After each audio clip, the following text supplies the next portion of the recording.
Welcome back to the next episode of TONEX Minute, and today we're going to be talking about one of the most misunderstood parameters inside of TONEX that can also be an extremely powerful tone shaping tool. You might ask what I'm talking about. I'm talking about the bass control. Now, if we go into TONEX, we can just adjust it from the amp graphic, but we're not getting full control over that parameter. We can come up to the Advanced tab right here, open that, and now we have the same bass control. You can see when I move it here, it also moves down. On the amp panel, I can also double click and get that back to its default setting. But what this opens up by using the advanced parameters is we can set the frequency that we are going to be using this as. Now, here is what is actually misunderstood about this parameter. This is actually what they call a shelf EQ. Now, a lot of folks are confused about what a shelf EQ is actually doing, and I figured the best way to showcase this would be visually. So over here in Cubase, I have an instance of isotope ozone EQ. Now, what this does nicely is gives us a visual of what a shelf EQ does. So let's come in here and add a band. We're going to click here. We are going to add a low shelf EQ because this is what we're discussing. I'm going to set this to 600 Hertz. That's one of the possibilities within TONEX. Now, I want to boost or cut this. Now, watch what happens.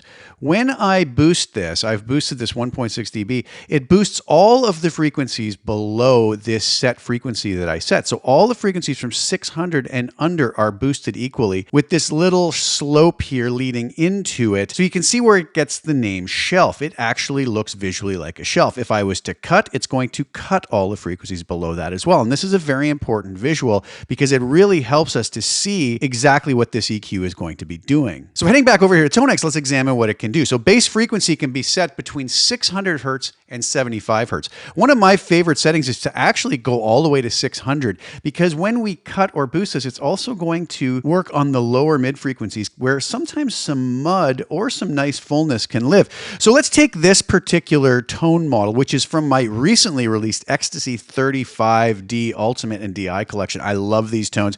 It's based off of my incredible Bogner x-stasy 3534.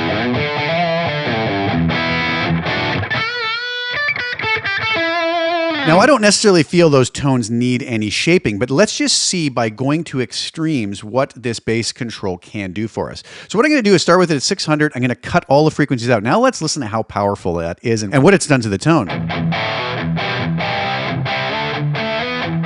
Now again, this is what we started with. Now, I don't think it needed that drastic a move, but let's go back and do this and sweep through the frequencies now.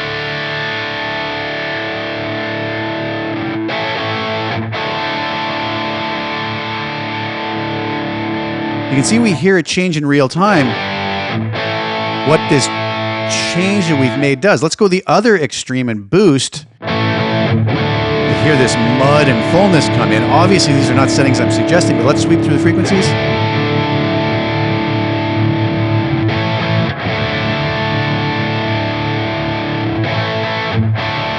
Come back to 0.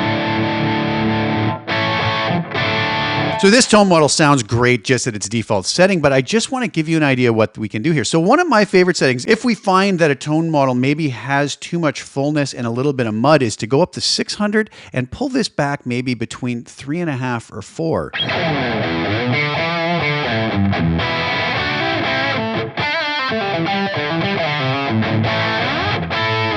And it can really help to tighten things up and clean it up so that it sits nicer in a mix. Now, if we wanted to add a little bit of fullness to a tone model that maybe lacks a little bit of weight on the bottom and we don't want those frequencies up in the upper mids, we could come down to around 210 and then boost this up around 6 or 6.5.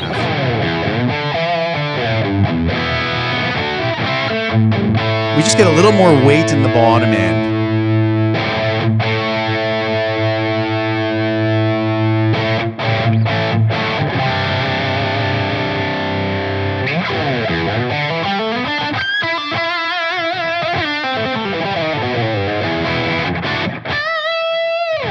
As I said, I'm not suggesting that for this particular tone, but I just wanted to give you an example of how that sounds. So I hope that that helps you to understand what the bass control is actually doing in TONEX, and hopefully that will free you up to be able to apply it to your tone models and tweak them for your guitar, your monitoring system, and your personal taste. So thanks so much for tuning in. I'm going to leave you today with the demo video letting you hear these particular x-stasy 35 tone models used together in a mix. The links are below if you're so inclined to want to grab a copy for yourself, and I do appreciate the support. Please like the video, share it with anybody you think would get some use or enjoyment out of watching it. Also, please subscribe to the channel. Hit the little bell notification to get notified when I put new content. I'll be back really soon with some more. Enjoy the music on the way out, and we'll talk very soon. Ciao for now.